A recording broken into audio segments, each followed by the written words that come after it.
北京是一座高速发展的城市，也是一座被垃圾包围起来的城市。和许多高速发展的中国城市一样，垃圾的阴影已经逐渐成为了城市之痛和中国之痛。这条河那边是北京，这边是河北。整个燕郊镇住的几乎所有的人都是在为北京工作的，特别是年轻人，白天在北京上班，晚上在这睡觉，所以这地方叫北京的睡城。我就住在睡城的人。这条河呢，包括这片沙滩，就可以说是整个燕郊最大的就周末休闲的地方。所以我们看到遍地垃圾，其实就是来游客留下来的。2年前我曾经组织过一帮朋友来就捡这些垃圾，但事实上可能如果没有一个良好的一个机制的话，就像我们今天看到这样，可能还会这样子。在中国，伴随着高速发展的经济，国内产生了大量的生活垃圾与工业垃圾，这是垃圾问题严峻的第一个主要原因。北京每天生产的城市垃圾为1.84万吨，上海则是2万吨。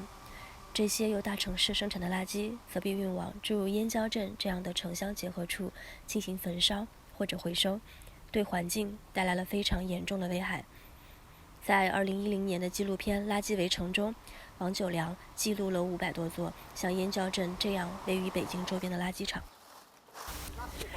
垃圾回收通常被认为是垃圾处理中非常重要的一环，然而在中国，由于分类制度的不健全，垃圾的分类通常需要事后由人工进行分拣。这种原始的分拣方式效率低下，利润率低，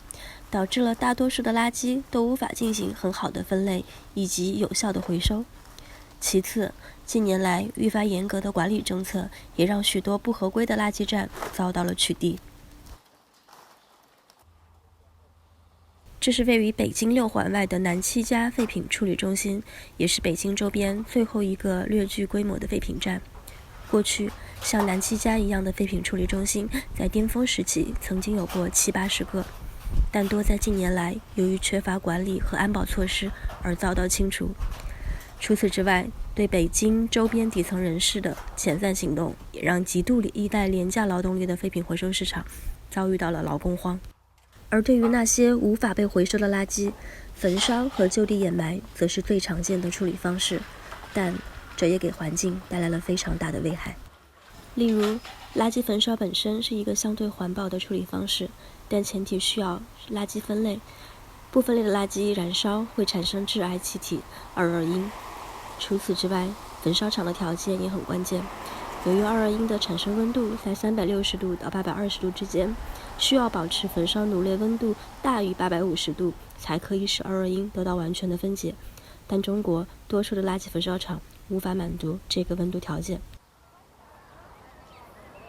除去中国自身生产的垃圾，那些进口自国外的洋垃圾也加剧了中国的垃圾问题。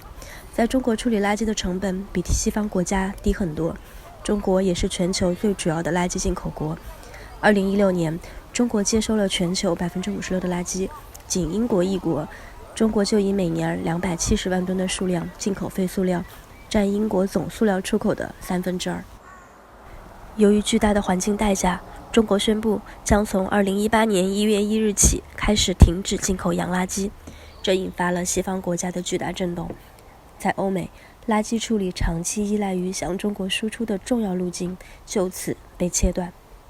在与中国著名环保人士马军先生的采访中，他表示，中国出台的这一禁令将迫使人们反思当下的生活方式。肯定是一个阵痛期吧，现在。但是换一个视角去看呢，也是一个机遇，让不同的国家都去，包括西方也去思考一下。这种现代社会，这种消费的社会，是不是所有的这些就好像可以轻易的都找到解决方案？就是这种生活方式是不是一种可持续的？那么是不是应该从源头上就要有所调整？